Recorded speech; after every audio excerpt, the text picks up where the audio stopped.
जय मसीह की दोस्तों, प्रभु यीशु मसीह के नाम में मैं आपका स्वागत करता हूं और धन्यवाद। आप हमारे चैनल के वीडियो देखते हैं और परमेश्वर के वचन को सुनते हैं, और ऐसे ही आप सुनते रहना चाहते हैं तो आप हमारे चैनल को सब्सक्राइब कर सकते हैं।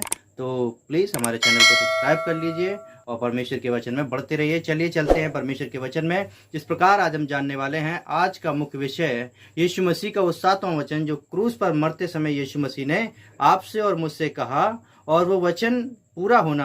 परमेश्वर का जो वचन था, 7वां वचन, बड़ा ही आशीषमय वचन था, बड़ा ही अनुग्रह का वचन था, जिसके द्वारा हम उन बातों को सीखते हैं। मैं आपको वो बात बताना चाहता हूँ, परमेश्वर आपसे बहुत प्यार करता है, इसीलिए उस वचन के विषय में हमें देखना सबसे ज्यादा जरूरी है। परमेश्वर का हमारा मेल उस वचन के द्वारा होता है, इसीलिए उस वचन को देखना जरूरी है। और वो वचन है 7वीं वाणी, जिसको आज हम सुनने जा रहे हैं। वो 7वीं वाणी क्या है? वो 7वीं वाणी जब हम पढ़ते हैं लूका रचित सुसमाचार उसका 23 अध्याय उसका 46 वचन जब पढ़ते हैं, वहां पर इस प्रकार से लिखा है, और यीशु ने बड़े शब्द से पुकार कर कहा, हे पिता, मैं अपनी आत्मा तेरे हाथों में सौंपता हूं।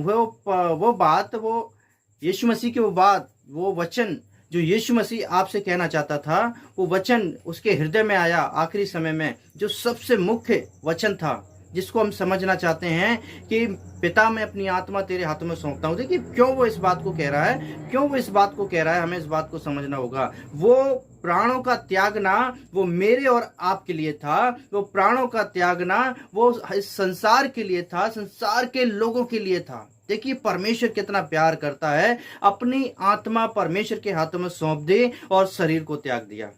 लेकिन यदि कोई मनुष्य हो तो क्या वो ऐसा कर सकता है?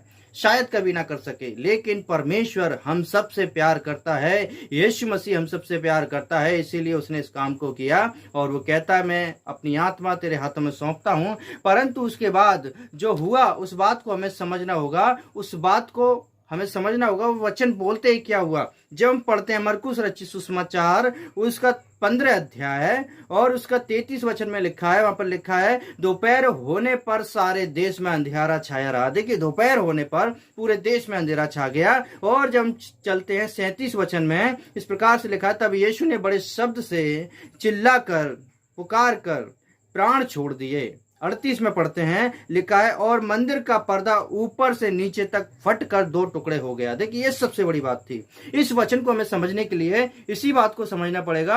वो वचन की खास बात क्या थी? वो वचन की खास बात थी कि हम सब उस परमेश्वर के वचन को समझ सकें, हम सब उस परमेश्वर के वचन को समझ सकें जो यीशु मसीह आपसे और मुझसे प्यार करता है, जो यीशु मसीह इस संसार से प्यार करता है और मेरे और आपके विषय में सोचता है।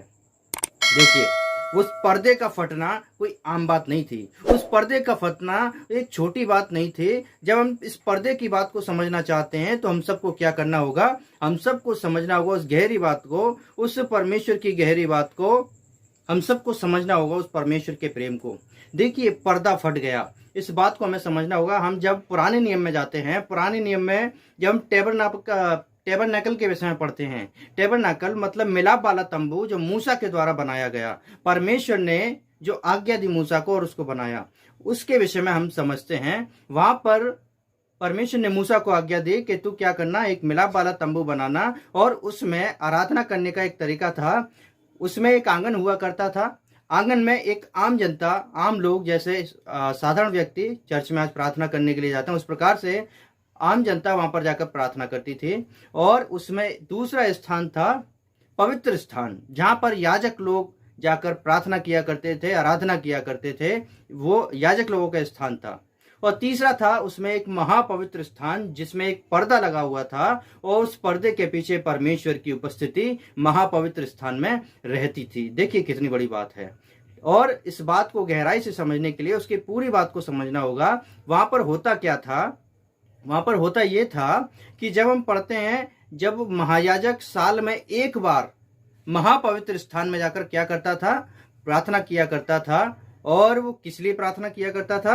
अपने लोगों को, अपने जो प्रजा के लोग थे, उसकी प्रजा थी, उसके पापों की क्षमा के लिए दुआ किया करता था। और जब वो जाकर परमेश्वर के सामने जाता था, और उसकी पवित्र था, उस स्थान की पवित्र जो स्थान था, उसकी इतनी पवित्रता थी कि परमेश्वर की उपस्थिति उस जगह पर रहती थी। परमेश्वर की उपस्थिति जब उस जगह पर रहती थी तो उस बात में हम देखते हैं परमेश्वर के सामने कोई जीवित नहीं ठहर सकता था। यदि वो व्यक्ति जो साल में एक बार प्रार्थना करने के लिए वहां पर जा रहा है, यदि उसका मन शुद्ध होगा, यदि वो पवित्र होगा, परमेश्वर की योग्य चाल चलता होगा, तभी वो उससे वापस आ सकता था। लेकिन यदि नहीं आ पाता तो क्या करते, वो मर जाता था। इसीलिए जब याजक साल में एक बार प्रार्थना के लिए उसके अंदर जाता था तो वहां पर क्या करता था, वो उसके वहां के लोग उसके पैरों में एक जंजीर बांध देते थे, ताकि जब यदि वो जिंदा ना बचे तो क्या करें, उसको जंजीर पकड़कर बाहर खींच लें। देखिए इस बात को समझिए, परमेश्वर कितना पवित्र है। कोई भी आम व्यक्ति जो पाप के साथ उसके पास नहीं आ सकता, परंतु यीशु मसीह ने सारे पाप, मेरे और आपके सारे पाप अपने ऊपर ले लिए, और वो पाप यीशु मसीह ने अपने ऊपर लेकर क्रूस पर जान दी और अपने प्राण त्याग दिए। और वो पर्दा जो मंदिर में था वो हर समय हुआ करता था, आज भी हम देखते हैं अब वो पर्दा नहीं है। लेकिन वो पर्दा जैसे ही फटा, इसका मतलब क्या था, परमेश्वर और मनुष्य के बीच में जो गहरी खाई थी, जो गहरा रिश्ता होने नहीं पाता था, या परमेश्वर के और मनुष्य के बीच में जो रिश्ता बन नहीं सकता था, वो यीशु मसीह ने परमेश्वर से मेल करा दिया। उस पर्दे के फटने का मतलब है परमेश्वर से मेल हो जाना। ये बहुत ही शॉर्ट्स में, बहुत ही छोटी बातों में हम देख रहे हैं कि परमेश्वर का मेल हमारे साथ और हमारा मेल परमेश्वर के साथ हो गया। देखिए परमेश्वर जो है वो हमसे प्यार करता है, शुरुआत से प्यार करता है। उत्पत्ति में पढ़ते हैं परमेश्वर ने आदम से प्यार किया, वहां पर हम शुरुआत से देखते हैं परमेश्वर शुरुआत से प्यार करता हुआ आया है, और यीशु मसीह को इसीलिए भेजा ताकि वो मानव जाति के लिए क्या करे, अपने प्राणों को दे, और क्रूस पर उसका खून बहाया जाए ताकि मानव जाति उद्धार पाए। और उस उद्धार के द्वारा यीशु मसीह के उस आनंद को, यीशु मसीह के उस कुर्बानी को जब वहां पर होता है, हम उसके द्वारा जीवन पा सकें, अनंत जीवन पा सकें। अनंत जीवन यीशु पर विश्वास करने के द्वारा अनंत जीवन। तो इसीलिए हम विश्वास करें कि यीशु मसीह मेरे और आपके लिए मरा और वो गाड़ा गया, तीसरे दिन जी उठा। हम सब जानते हैं गुड फ्राइडे इसी को कहते हैं, यीशु मसीह मारा गया, गाड़ा गया और तीसरे दिन जी उठा, जिसको हम ईस्टर कहते हैं। प्रभु यीशु मसीह में आप सबको बहुत बहुत आशीष हो, आप सबको परमेश्वर बढ़ाए, उन्नति दे। यदि अब तक आपने हमारा चैनल सब्सक्राइब नहीं किया, यदि आपको अच्छा लगता है तो जरूर सब्सक्राइब करें। यीशु मसीह के नाम से हम इसी प्रकार बढ़ते रहेंगे। प्रभु यीशु मसीह में आप सबको सलाम, जय मसीह की।